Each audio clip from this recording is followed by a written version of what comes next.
two. We have all of them now. So now we're going to do feathers. I went ahead and pre-did some just so I can get ahead of the game.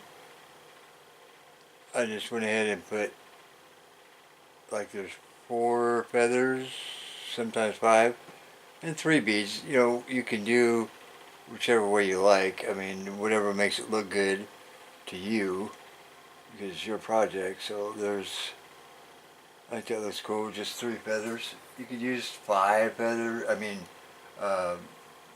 you could use more beads if you want. You could use larger ones, smaller ones. It all depends on the size of your feather quill. That's going to determine the size of the beads that you're going to use, because you can only get, you know, so many through a bead. The quill is, I'll show you that here in a second. Okay, just take your feathers like this, a bunch of feathers, and you just pull them out. See, they're sewn in. On this particular kind, this brand, they're sewn in here. There's a stitch all the way across, zigzagging through.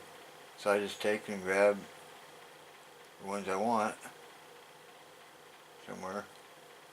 Just grab them, pull them out. Set those off the side.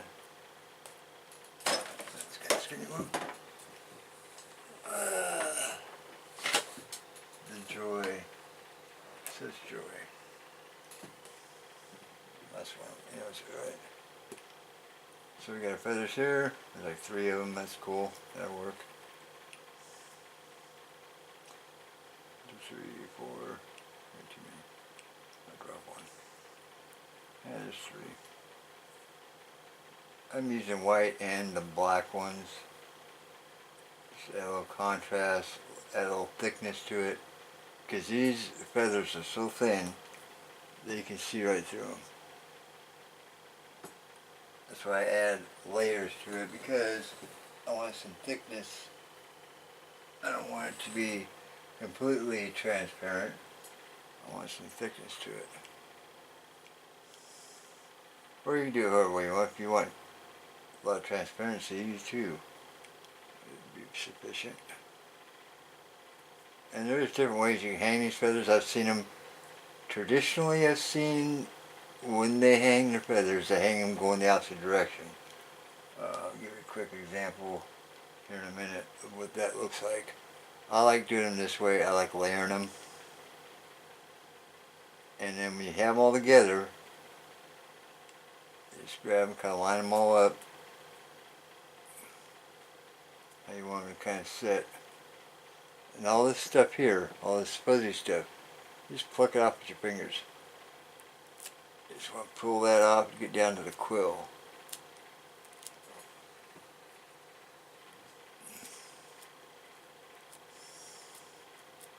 Just kind of pluck it out of there. It's a little messy, but hey, you know, what do you want? Okay, so I got them all down there. Pretty much all the way down as far as I'm going to go with it anyway. And take bead. Slide the bead through, slide the quills through, all the quills through the bead. Just squish it down with your fingers. Just kind of give it a little squeeze, push it down there. The next one.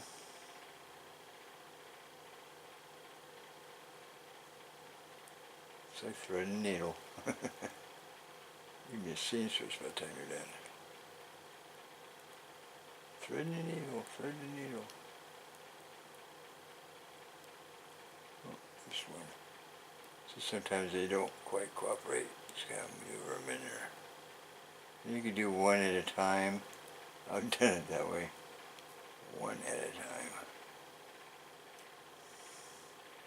And for the last one, sometimes you can just take your scissors. I can drop the other ones. Just nip them all off the same length. Take your bead.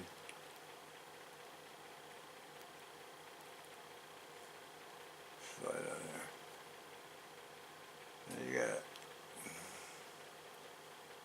there's your feathers and bead. So now we're going to go ahead and put it on the leather. Thread them on there. And this is the part where this wood is just called hardwood. You can get it at Home Depot has this. I buy it in a 4x8 sheet. I cut them. I use a lot of these for different things. You can cut them whatever size you want.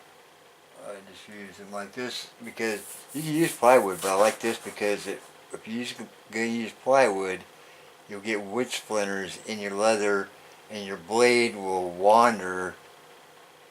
It will start following the pattern of the grain of the wood, rather than with this, it doesn't do that. I found that out the hard way.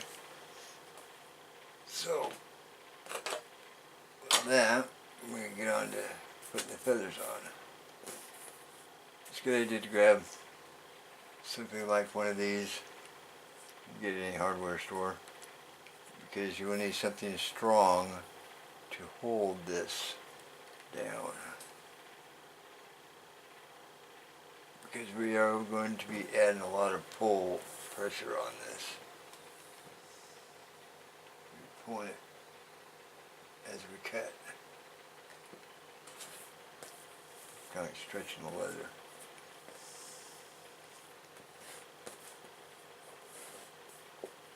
Okay, fix these things. I think that's my top right there. It is. You can do whichever one you want. No matter. This knows that that's the top. This knows that that's the top one. My hanger. I could have used any of them because they're all lined up the same.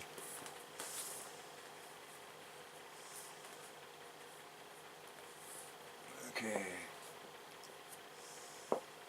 Let's maneuver this camera a little bit because I don't know if you're able to see what I'm doing. Let me zoom a little bit.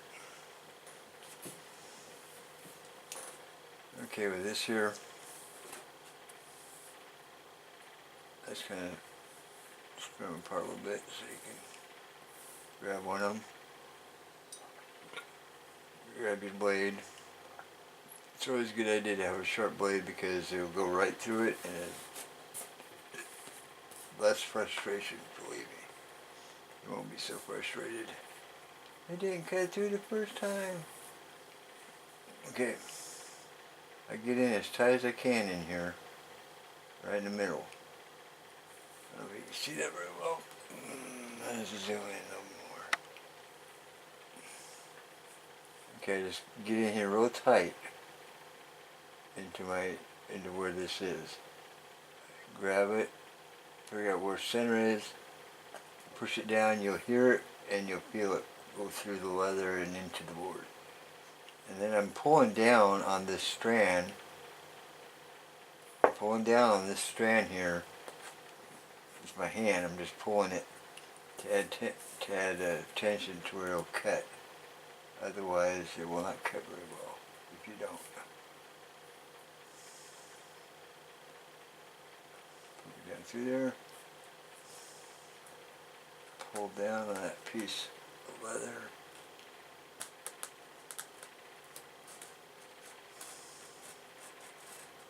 Just go real slow because, and look, I learned that if I'm looking ahead of where I'm going with it, it cuts better. You're able to follow it a lot better. Kind of like driving, you're always looking ahead of where you're going. Same concept. Look ahead of where you're cutting, where you're going with that blade. Look ahead of it, and you'll do just fine. So those are cut. I'm going to cut this one. Find out where that is. Give it a push. I'm pulling down on this piece down here. You probably can't see it. And I'm just going real slow, pushing so it goes all the way through the leather. Of course, move your finger at the end because you don't want to cut your finger off it. And then follow down out. And there you go. Yeah, those 4 cut. Yeah, cut into 4 strands. And I'm going to do the same with these. And I'm going to do that off camera, and I'll be back and I'll show you how to actually put on the feathers and beads. So I'll be right back.